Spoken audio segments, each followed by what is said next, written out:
ผู้ชายคนนี้ฮะตอนแรกผมว่าจะไม่คุยเลยเรื่องผู้ชายคนนี้คือมันมีหลายประเด็นพี่บ่วงพี่เต้เนี่ยเป็นหนึ่งในนักการเมืองที่เรียกว่ามีสีสันใช้คำนี้แต่ว่าปีนี้เนี่ยมาแปลกมากเลยผมจะมาคุย2ประเด็นถึง strategy การโปรโมตตัวเองทางการเมืองก่อนคือเราเอาภาพนี้พักไว้ก่อนนะตอนนี้เนี่ยพี่เต้เนี่ยสามารถไฮป์ในโซเชียลมีเดียได้ค่อนข้างเยอะเพราะว่าแกออกนโยบายที่เรียกว่า What the fuck bro ออกมาค่อนข้างเยอะมากพี่บอกไม่ว่าจะเป็นวิดพื้นเพิ่มเงินเดือนหรือว่าตั้งกระทรวงอวกาศจะไปเปิดเชี่ยอะไรสาขาที่ดาวอังคารเชี่ยอะไรไม่รู้อะแล้วก็จะซื้อนิวเคลียร์อะไรเงี้ยคือพี่บ่วงคิดว่าที่พี่เต้มันทำแบบเนี้ยมันเวิร์กหรือไม่เวิร์กทำไปเพราะอะไรคือยังไงอะเรารู้อยู่แล้วว่าสิ่งที่พี่เต้พูดอะแม่งไม่มีที่จะทำได้สักอย่างอยู่แล้วแต่ทำไมพี่เต้ถึงเลือกทำพี่บ่วงวิเคราะห์หน่อยผมสงสัยอะไรพี่บิ๊กคือผมไม่ได้ติดตามพี่เต้พี่เต้ไม่เคยเป็นสสป่ะวะเคยแบบว่ามีคนโหวตเข้าไปจนได้เป็นสสไหมพี่เต้มันเป็นอยู่ในสสมา4 ปีพี่บวงอยู่ในสภาคนที่แล้วอ่ะเคยเข้าไปยืนในสภาแต่ว่าเข้าไปยืนไม่ใช่เพราะคนโหวตเข้าไปนะแต่เพราะไอ้เหี้ยเทคนิคการนับคะแนนอะที่แบบว่าอยู่ดีแม่งมีสูตรคะแนนเหี้ยอะไรสักอย่างตอนแรกอะพี่เต้ไม่มีคะแนนพรรคพี่เต้ไม่มีคะแนนแต่พอกกตมาเปลี่ยนวิธีการนับคะแนนอะไรปุ๊บปัดไปปัดมาไอสัตว์พี่เต้แม่งหลุดเข้าไปเฉยเลยไปยืนรออยู่ในสภาเหี้ยผู้ชายคนเนี้ยเคยเข้าไปทำงานในสภาแล้วพี่บวงเหี้ยประเทศไทยทำไมสัตว์ตอบคำถามพี่บ่งแล้วก็ถ้าอย่างนั้นว่าน่าจะตอบได้ว่าไอสิ่งที่พี่เต้ทำอ่ะมันไม่ได้ผลไงคือคนมันไม่โหวตแต่ว่าสิ่งที่ทำให้พี่เต้เข้าไปยืนอยู่ในสภาได้มันคือผมไม่รู้ว่ามันคือคอร์รัปชันหรือมันคือความไม่มีความสามารถมันต้องเป็นอย่างใดอย่างหนึ่งเนี่ยแหละคือถ้าเป็นแบบนั้นเนี่ยสำหรับพี่เต้คือแบบจริงๆแล้วมึงแค่มาเสนอหน้าว่ามึงแบบอยู่ในรายชื่อสสที่จะให้คนไปเลือกตั้งอ่ะมึงไม่ต้องแบบว่าใส่อะไรแบบนี้เข้ามาก็ได้แต่ว่าการใส่นโยบายแบบนี้เข้ามามันทำให้มึงได้แสงไงโดยที่มึงไม่ต้องใช้สมองผมไม่ได้บอกว่าพี่เต้โง่นะครับไม่ได้หมิ่นประมาทพี่เต้นะผมแค่จะบอกว่าไอ้นโยบายแบบเนี้ยมันทำให้คุณได้แสงง่ายๆเป็นใครก็ได้ไม่ต้องมีสมองก็ทำได้ไงคือเหมือนกับว่าปั่นเกียร์ประยุทธ์คือขอแค่ให้คนด่าแค่ให้มีแสงแล้วมีโอกาสที่จะได้ไปยืนอยู่ในรัฐสภาไอ้เชี่ยพี่บ่งแล้วมันเวิร์กไม่เวิร์กไหมพี่ผมคิดว่าสุดท้ายแล้วพอพี่เต้แม่งคิดอะไรแปลกๆมาเงี้ยแล้วแม่งจะได้เข้าไปยืนในสภาไหมเพราะคนเด็กๆแม่งชอบกันใหญ่แล้วแม่งหัวล้อทำมีมพูดตามตรงเนี่ยคือมันเวิร์กไงเพราะว่าพี่เต้เคยไปเป็นสสมาแล้ว1 สมัยแต่ว่ามันก็เป็นเครื่องพิสูจน์แล้วว่าประเทศไทยมันความหวังมันลิบหลี่แค่ไหนเชื่อคืออย่างพี่เต้เนี่ยมันโหเอาจริงๆนะมันเป็นกรณีเดียวผมรู้สึกว่าถ้าสมมุติประเทศไทยเป็นแบบจีนเนี่ยผมว่าสีจิ้นผิงคงไม่ปล่อยให้คนแบบพี่เต้เพราะว่าได้มามีแสงนี่ก็ถือว่าเป็นข้อดีไงของประชาธิปไตยก็คืออย่างน้อยมึงอยากจะพูดที่อะไรทำก็ทำไปแล้วก็เราก็มาดูคุณภาพประชากรว่ามึงจะเลือกมันเป็นข้อดีเหรอกับการที่แบบว่าระบบประชาธิปไตยเนี่ยมันทำให้แบบว่าคนแบบพี่เต้มันอยู่ได้ผมว่าเป็นข้อดีนะพี่ว่ามันเป็นข้อดีผมว่ามันเป็นข้อดีเพราะว่าเขาอยากจะทำอะไรเขาไม่ได้ทำอะไรผิดกฎหมายมันเป็นสิทธิ์ของเขาถ้าเขาจะทำก็ทำไปเพราะว่าทุกอย่างนี่มันก็ต้องเป็นน้ำพักน้ำแรงเป็นค่าเหนื่อยสุดท้ายแล้วมันก็จะเปิดเผยตัวตนเขาออกมาแล้วสังคมมันก็จะตอบเองว่าคนแบบนี้มันจะหาแดกในสังคมได้ไหมก็เป็นคุณภาพของสังคมใช่ไหมล่ะดีกว่าเพราะว่าเราไม่รู้ว่าสิ่งที่เราอยากนำเสนอสุดท้ายแล้วมันจะเป็นเรื่องตลกมากน้อยแค่ไหนแต่อย่างน้อยมันโอเพนให้เปิดได้หมดอย่างอันนี้ทีนี้เรามาเข้าประเด็น2ละคือบางครั้งผมเริ่มมานั่งคิดแล้วว่าแบบไอ้ระบบนี้มันเวิร์กจริงเหรอกับการที่แบบว่าเราปล่อยให้คนลองผิดลองถูกไปเรื่อยๆแล้วแม่งก็ลองผิดซ้ำๆไปเรื่อยๆแล้วแม่งไม่เคยลองถูกเลยแบบไม่ว่าจะกี่10 ปีหรือแม่งจะ100 ปีไปแล้วเนี่ยแม่งก็ลองผิดมาเรื่อยๆผมเริ่มไม่เห็นแล้วว่าเมื่อไหร่คนเราแม่งจะลองถูกได้มันเหมือนผมรู้สึกว่าเหมือนพี่บิ๊กปล่อยให้เด็กคนนึงที่แม่งแบบว่าไม่มีศักยภาพในการเรียนรู้แม่งได้เรียนรู้ด้วยตัวเองพ่อแม่บอกว่าเฮ้ยเราให้อิสระลูกไม่เคยแบบว่าสั่งสอนไม่เคยแบบว่าตีกรอบไม่เคยกำหนดอะไรทั้งสิ้นให้ลูกแม่งไปลองเองแต่ลูกแม่งดันเกิดมาปัญญาอ่อนแม่งดันแบบว่าไม่มีศักยภาพในการเรียนรู้แล้วแม่งก็ไปลองผิดลองถูกแม่งก็ผิดอยู่อย่างนั้นแม่งก็ผิดอยู่อย่างนั้นพ่อแม่ก็แบบกูให้อิสระแต่ลูกแม่งแบบแม่งน้ำลายยืด จนแม่งตายอะ แม่งไม่เคยทำอะไรถูกสักที อ้าวใช่พี่บวงจริงที่พี่บวงพูดมันก็มีเหตุผล แต่ว่าถ้าถามความรู้สึกของผมจริงๆเนี่ยผมรู้สึกว่าโดยรวมอ่ะคนมันพัฒนาด้วยพี่บวงจริงๆแต่เพียงแต่ว่ามันไม่ได้พัฒนาถึงขั้นที่จะสร้างความเปลี่ยนแปลงไงอย่างที่เราดูประวัติศาสตร์มาเยอะแยะมากมายคือมนุษย์โดยรวมพอมึงอยู่เป็นหมูมากๆเนี่ยไอ้เชี่ยส่วนรวมมันโง่จริงแต่ว่ามันดีขึ้นถ้ามึงย้อนคนไทย100 ปีที่แล้วกับตอนนี้กูคิดว่าโดยส่วนรวมคนไทยก็ฉลาดขึ้น เพียงแต่ว่ามันยังไม่เพียงพอที่จะสร้างความเปลี่ยนแปลงในองค์รวมได้แต่ถ้าถามผมไม่คิดว่าหัวกะทิหรือความพยายามของคนที่มีคุณภาพเนี่ยที่พยายามชักพาสังคมให้มาถึงวันนี้เนี่ยผมไม่รู้สึกว่าเขาเฟลนะเพียงแต่ว่า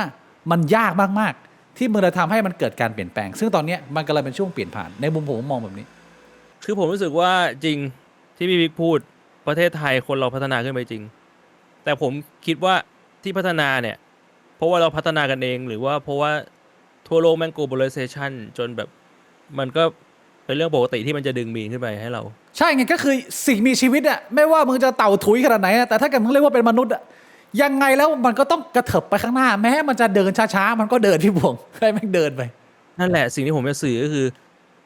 เราพัฒนาแต่ไอการที่เราพัฒนามันไม่ได้เป็นข้อพิสูจน์ว่าระบบเรามันเวิร์กไง ใช่ แต่มันเป็นเพราะว่าประเทศอื่นมันดึงมีนให้เรา จริงๆระบบเรามันไม่เวิร์ก อ๋อ แต่มันพัฒนาโดยธรรมชาติอยู่แล้ว ซึ่งถ้าอยากให้พัฒนาได้ดีกว่าโดยธรรมชาติเนี่ยมันควรจะเปลี่ยนระบบไหมนี่ผมว่าตั้งคำถามนะ น่าสน ผ ใจ มก็ไม่รู้หรอก ก็จากที่ทดสอบมาแล้วที่มึงดูประเทศชั้นนำเราก็จะเห็นว่าประเทศที่มีขีดจำกัด หรือประชากรส่วนใหญ่เขาไปได้ไกลกว่า มันก็เป็นประเทศที่ให้ประชาชนมันได้ลองอย่างนี้ แต่เป็นระบบแบบนี้จริงๆนะคือระบบมันต้องทำงานฟังก์ชันของมันจริงไม่ใช่เป็นระบบที่หน้ากากอย่างหนึ่งข้างหลังอย่างหนึ่งอันนี้มันคนละเรื่องให้บวงเพราะฉะนั้นเนี่ย ใช่ ถามว่าระบบเมืองไทยมีปัญหาไหมก็มีปัญหาไงที่เขาถึงรณรงค์ให้แก้รัฐธรรมนูญกันอยู่เนี่ยมันไม่เหมือนกันหน้ากากที่มันขึ้นมาไงมันก็เป็นลักษณะอย่างนั้น ทีนี้เรากลับมาที่เรื่องของไอ้ชื่อผู้ชายคนนี้ คือเราไม่เห็นอะไรเลยที่แม่งดูเป็นไปได้ หรือพี่บอกคิดว่ามันมีที่อะไรเป็นไปได้บ้างตั้งแต่พี่เต้แม่งเสนอมาฮะ โอ้โหก็อย่างที่ผมบอกอ่ะพี่บิ๊กทุกวินาทีที่พี่เต้หายใจเนี่ย มันคือออกซิเจนที่จะเอาไปหล่อเลี้ยงปัญญาชนที่มันเสียไปอ่ะ ผมเห็นด้วยอันนี้แต่มีหนึ่งนโยบายคือนโยบายนี่แหละที่เพิ่งออกมาเมื่อวานเลยมั้งเรียกว่าออกมาอันนี้ปุ๊บเนี่ยหลายคนฮือฮาให้บอกว่าเฮ้ยพออันนี้ออกมาแล้วน่าสนใจนะพี่บวงนี่ผมอ่านให้ทางบ้านเผื่อบางคนตาบอดนะฟังอย่างเดียว ไม่ได้ดูจอ ความเท่าเทียมของสตรีนโยบายใหม่ หญิงสามารถมีสามีได้ไม่เกิน4 คน ถ้าได้รับการยอมรับนี่อันนี้ต้องวงเล็บไว้ ถ้าได้รับการยอมรับคล้ายกฎหมายอิสลามพออันนี้ออกมาปุ๊บเนี่ยโอ้โหสาวๆกรี๊ดเลยพี่บวงเป็นไงความเท่าเทียมมาแล้วพี่บวงผมอยากให้พี่บวงลองคิดวิเคราะห์เรื่องนี้แบบจริงๆจังว่าสมมติไอ้ชีพี่เต้แม่งหลุดเข้าไปในสสประเทศบ้านเราแล้วแม่งไปผลักดันกฎหมายนี่ดีหรือไม่ดียังไงเอาแบบวางใจเป็นกลางนะชายแท้ไม่เอานะ เอาไม่ดีดิ ทำไมอ่ะ อย่างแรกเลยบ้านเราใช้กฎหมายอิสลามเหรอ บ้านเราไม่ได้ใช้กฎหมาย บ้าน แล้ว เราผู้ชายไม่ได้สามารถมีภรรยาไม่เกิน4 คนตั้งแต่แรก อ่า แล้วอยู่ๆจะมาให้ผู้หญิงมีสามีได้ไม่เกิน4 คน มันก็ไม่ใช่ความเท่าเทียมเด็กก็คือ ถ้าสมมุติกฎหมายนี้ผ่านนะแบบตีต่างว่ากฎหมายนี้ผ่านก็คือผู้หญิงมีสามีได้ไม่เกิน4 คน แต่ผู้ชายก็ยังมีภรรยาได้คนเดียว อันนี้คือไม่เท่าเทียม แค่นี้มันก็ชัดเจนแล้วบอกว่าพี่เต้แม่งไม่ได้ใช้แบบว่าออกซิเจนที่หายใจเข้าไปเลี้ยงสมองเลย เชียร์พี่เต้หายใจเข้าไปเยอะๆหน่อยพี่ ถ้าอยากจะให้เท่าเทียมก็แค่แบบปลดล็อกว่าผู้ชายมีภรรยาได้ไม่เกิน4 คนผู้หญิงมีสามีได้ไม่เกิน4 คนพร้อมกัน ถ้างั้นเราเปลี่ยนใหม่ สมมติว่าเป็นแบบที่พี่บวงบอก า เพราะว่าเราเคยคุยประเด็นนี้กันไปเมื่อนานมาแล้ว กับประเด็นที่ว่าสังคมมนุษย์เราในปัจจุบันเนี่ยมันมีปัญหาเยอะ เพราะว่า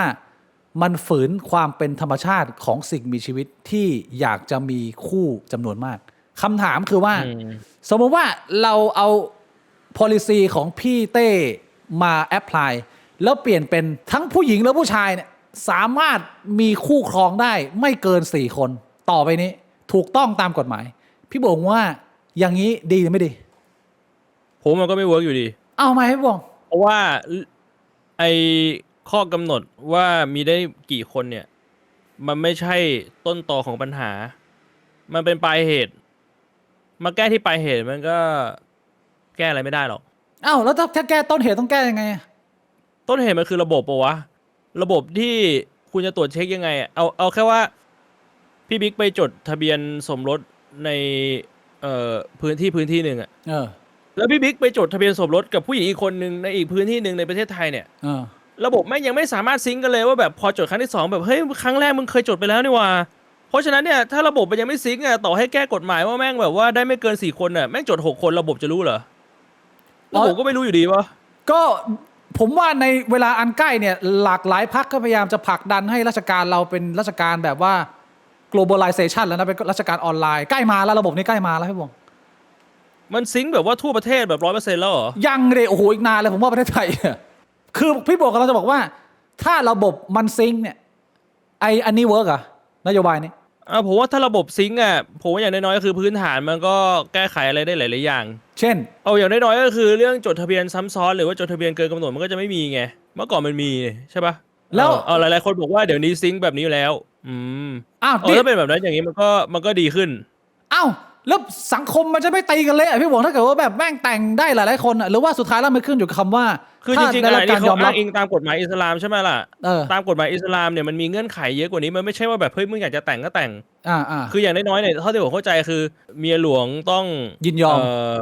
ยินยอมก่อน อ่า แล้วมันไม่ใช่แค่เมียหลวงต้องยินยอม คือตัวสามีต้องมีความสามารถในการเลี้ยงดูภรรยาทุกคนให้เท่าเทียมกันด้วยใช่ไหม อ่า คือมันไม่ใช่แค่ว่าแบบมึงปลดล็อกว่าเกิน1 คนได้แล้วมันก็จบมันมีเงื่อนไขเยอะกว่านั้น แต่ผมไม่รู้นะ อันนี้คือพี่เต้เขาแบบว่าวางเงื่อนไขไว้หรือเปล่าหรือว่าเอาแค่ว่าแบบปลดล็อกได้อะ ผมมีความรู้สึกว่ามันจะสร้างความปั่นป่วนให้กับสังคมนะแม้เราเคยคุยกันไปหลายทีแล้วว่า มันจะขัดกับธรรมชาติมนุษย์อะแต่ว่าความขัดแย้งมันจะซับซ้อนไปมากขึ้น ถ้าเกิดว่ามันมีอะไรแบบนี้ไหมพี่บง ทำไมแบบนี้พี่บิ๊กถึงมองว่าเราไม่ควรทำให้สังคมมันมีอิสระควรจะตีกรอบ จริงๆอะผมแค่คิดว่ามันไม่จำเป็นจะต้องมีกรอบเลยด้วยซ้ำไอ้เรื่อง4 คนอะคือตราบใดที่ถ้าเกิดทุกคนมันแฮปปี้ ก็ อะ คือทุกคนแต่งงานกับทุกคนได้ไม่มีกำหนด เรื่องของการแบ่งมรดก อ่า เรื่องนี้ปวดหัวพี่บวงเราเอาพักเรื่องกันแบบว่าเรื่องชู้สาวไปก่อนเอาเรื่องแบ่งมรดกไอ้เชี่ยถ้าเกิดว่ามันคนมันลิงก์กันเป็นลูกโซ่อย่างเงี้ยสมมติว่าแบ่งลิงก์กันแบบ27 ครอบครัวอย่างเงี้ยแล้วมีคนหนึ่งตายแบ่งกันยังไงว่ามันแบบมันจะวุ่นวายมากเลยนะพี่บวงไอ้เชี่ย ก็ปรับให้ไม่มีมรดก ต่อไปนี้สมบัติของคนตายเข้ารัฐ รัฐยึดหมดเลยลูกไม่ต้องได้ ไม่มีมรดกตกทอด เพื่อเป็นการบังคับให้คนต้องจัดสรรปันส่วนทรัพยากรตั้งแต่แรก หรือไม่ก็เขียนพินัยกรรมไว้ตั้งแต่แรก โอ้โห ถ้าไม่มีพินัยกรรมไม่มีการจัดสรรปันส่วนเข้ารัฐ เฮ้ยโหใช้ได้นะพี่บวงแก้ปัญหาดีนะ ก็ถือว่าเป็นการแก้ไขที่ตรงจุดไหมไม่ต้องมานั่งปวดหัวไม่ต้องมานั่งแบ่ง ถ้าอย่างนั้นมันไม่จำเป็นต้องมีเลข4 คนไหมก็คือ เราไม่ต้องมีตัวเลขเลยดีกว่า ประมาณว่าถ้ามึงอยากจะแต่งงานกัน3 คน4 คนมึงแต่งไปเลย4 คน5 คน แล้วแต่มึงอะแล้วมึงไปรับผิดชอบชีวิตมึงเองแต่สุดท้ายมีปัญหาก็มาฟ้องกันอย่างนี้ดีไหมพี่บวงดีกว่าไหม ผมว่าแบบนั้นก็น่าจะดีกว่านะ ไม่ต้องไปลอกเลียนแบบอิสลามแบบ4 คนนะก็แบบว่าโอเพนฟรีไปเลยเชี่ยถ้าอย่างนั้นอ่ะ ใครอยากจะจดกับใครก็ได้ มันแก้ไขปัญหามนุษย์เราเป็นสัตว์อยากปี้มั่วปะล่ะมันช่วยได้ไหมล่ะ ผมว่าก็น่าจะได้นะ น่าจะได้นะแสดงว่ามันก็มีเขาอยู่เล็กน้อยนะเพียงแต่ว่าพี่เต้อาจจะมองแค่ไปนิดนึงเชื่อพี่บัวมีอะไรจะฝากถึงพี่เต้007อีกไหมฮะ โอ้โห ไม่เอาดีกว่าครับ ไม่เอานะพูดเยอะแล้วนะก็ถือว่า อืม สร้างเสียงหัวเราะจำนวนมากแต่กูละเสียวแล้วเกินถ้าเกิดว่าแม่งสร้างเสียงหัวเราะได้ดีขนาดนี้แล้วแม่งหลุดเข้าไปนะกูจะแบบโห my god Thailand bro จะเอา คือ อ นึ ย่าก งนี้ ภา นะ พเขาแบบว่ากำลังคุยเรื่องสำคัญกันอยู่พี่เต้มายกมือผมขอค้าครับ แล้วเมื่อไหร่กองทัพอากาศผมอะไอ้เชี่ยเนี่ยคือแค่พี่เต้พูดประโยคเดียวมันก็เสียเวลาคนทั้งประเทศแล้วป่ะ ใช่ มึงนึกพี่บิ๊กลองนึกดูดิ มันจะให้มีคนแบบนี้หลุดเข้าไปในรัฐสภาเยอะๆก็คือแบบเวลาที่แม่งควรจะเอาไปทำประโยชน์มันก็โดนคนแบบนี้แดกไปเรื่อยๆอะ เวลามันเป็นทรัพยากรอย่างหนึ่งของมนุษย์ที่มันมีค่ามากกว่าเงินอีกอะมันใช้ไปแล้วมันหวนกลับคืนมาไม่ได้อะไม่มีคนอย่างพี่เต้สัก10 คนนะคือมึงไม่ต้องผ่านเรื่องเฮียอะไรในรัฐบาลแล้วอะในสภาคือแบบแม่งยกมือขอค้าครับขอค้าครับเฮียอะไรก็ไม่รู้อะ วันนี้ใหญ่วิดพื้นไปยาวๆไปตื่นมาวิดพื้นอย่างเงี้ยเพราะฉะนั้นนะฮะคนที่รับฟังอยู่ทางบ้านนะฮะแยกแยะนะฮะกับมุกตลกกับอนาคตของประเทศชาตินะแยกแยะนิดนึงนะฮะขอบคุณคุณออดี้ครับ แบบนี้การฟ้องหย่าอาจจะยากขึ้นนะมันอาจจะไม่แฟร์กับคนโมโนกามีไหมไม่แฟร์ยังไงฮะสมมติว่าทุกคนสามารถแต่งงานกันได้พี่บวงฟ้องหย่าก็ยากขึ้นดิ ทำไมอ่ะสมมุติว่าพี่บิ๊กมีเมียอยู่5 คน อ่า เมียคนที่3มาฟ้องหย่าแบ่งสมบัติไงอะคนอื่นยังแฮปปี้ดีอยู่นี่หรือก็แบ่งไปแค่1 ใน 5เงี้ยเหรอก็สุดท้ายแล้วมนุษย์เรามันกำหนดได้ว่าอะไรมันก็คือสามารถเซตมันจะกำหนดแบบเอาณเวลานั้นที่มึงฟ้องหรือจะเอาเวลาไหนก็เวลาที่มึงเริ่มทะเลาะกันมึงมีหลักฐานมึงก็เอาทรัพย์สินแบ่ง5อะไรเงี้ยหารไปสบายแต่มันจะแบ่งยังไงสมมุติว่ากูมีแต่บ้านอ่ะกูไม่มีเงิน แล้วเมียคนอื่นก็ยังอยากอยู่ในบ้าน แต่เมียคนที่5อยากได้1 ใน 5ของบ้านอ่ะมึงแบ่งไงวะมันไม่ใช่เงินที่แบบมันหาร5แล้วมันจบไงใช่ปะแล้วทำไงคือก็ถ้าเป็นปกติแบบชาย1หญิง1ก็ขายบ้านแล้วแบ่งเงินกันแบบนี้ปะแต่ถ้าแบบชาย1หญิง4สมมุตินะก็คือขายบ้านแล้วแบ่งเงินให้คนหนึ่งที่ไม่อยากอยู่แล้ว แต่คนอื่นอยากอยู่ก็ไม่ได้อยู่ในบ้านโดนบังคับขายไปด้วยแบบนี้มันก็อาจจะดูแบบมันสร้างผลกระทบเยอะเกินไปอะ ก็ถึงบอกกันมาถึงวุ่นวายในหลายๆด้านผมคิดว่าคือไอ้ระบบผัวเดียวเมียเดียวเนี่ยมันปัญหามันน้อยลงเยอะผมคิดว่าคนมันลองมา1,000 กว่าปีแล้วขนาดผัวเดียวเมียเดียวอะเช็ดแม่ดราม่ามันเยอะขนาดนี้ผมคิดดูเชียร์ขนาดนี้แค่นี้นะถ้าเกิดว่าแต่งกันได้เยอะเนี่ยมันอาจจะเรียกว่าแก้ปัญหาหนึ่งแต่ไปสร้างปัญหาอีก8ก็อาจจะเป็นทรงนั้นได้ครับผม